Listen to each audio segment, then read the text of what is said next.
Hi, Morgan Freeman. It's Alison Stewart at MSNBC. How are you? I'm very well, Alison Stewart at MSNBC. How are you?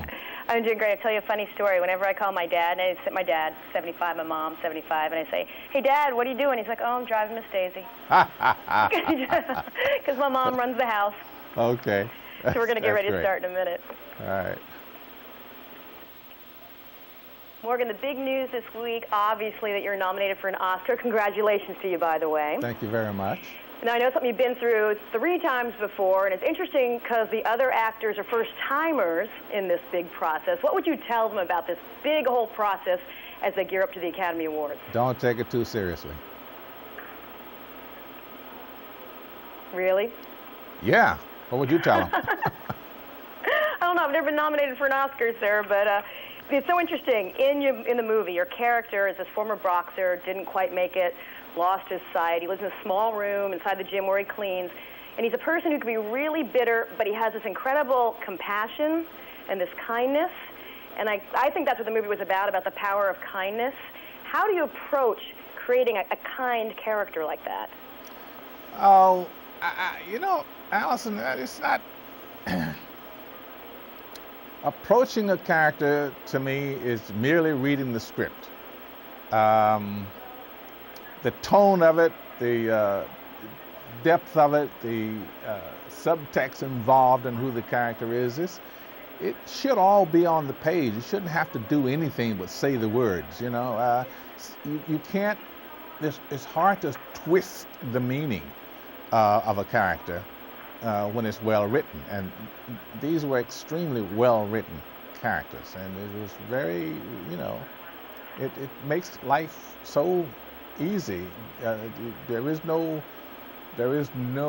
problem with the approach. I just pick it up and learn it and say the words. And go with it. And yeah. Now, your co-star, Clint Eastwood, also your director. Had you had an experience like that before, where someone you were starring with was also directing the film? Yeah, I did another movie with Clint.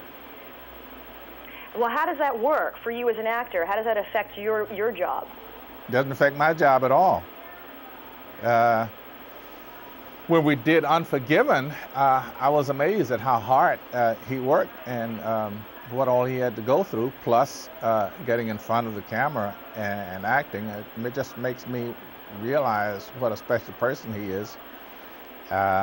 So if it affects me at all, it just means that I give him all I can. Now, you narrate much of the movie, kind of acting as our guide through the whole thing. How does that work logistically? Do you see the dailies and the footage and then work to that, or do you go ahead and track your lines and then it's put together later? Yeah, no, we just sit down and do all of the narration at one time. It acts as a sort of timing sheet. Now, at this point for you in your career, you can choose your roles. No, you can always, hold on, you can always choose your roles. I've always been able to choose my roles. All right, that's a good point. You maybe don't have that many to choose from, but you always choose. Point taken. What does it need? What does a script need for you to pursue it? Well, good story helps a lot. Good character is primary. Sometimes you can have a really good character and you can let the story, you can hope on the story, you know.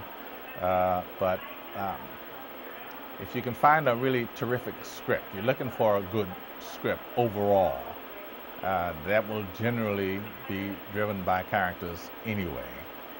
So I guess I could just sum it up with a script. You had a very interesting answer to talking about you can choose your roles. Are there any deal breakers for you, kinds of films you just don't want to be a part of? Oh yeah, certainly. What's that? Well, anything that offends me. Mm-hmm. I'll do things that will maybe offend other people, because you don't please all people all the time. But if it offends me, or even if it offends people I know well, I'm not likely to want to do that. Have another project on tap? Well, there was always projects on tap, Alison. The problem with this business is that there is always something in the pipeline. Sometimes it's like trying to hold sand, though. You know, we're going to be doing such and such in 2 or 3 months, and then for whatever reasons, they don't happen. Conventional wisdom is that it takes anywhere from 5 to 20 years to get a movie made.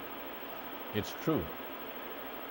Now, before I let you go, I was born in 1966, so you were part of my childhood. You helped me learn to read as part of the electric company as easy reader. Do people my age, do they recognize you from that? Do they come up and talk to you about your time in electric company? Oh yeah, I get a lot of that. I try to get as many names and addresses as I can so I can send out invoices.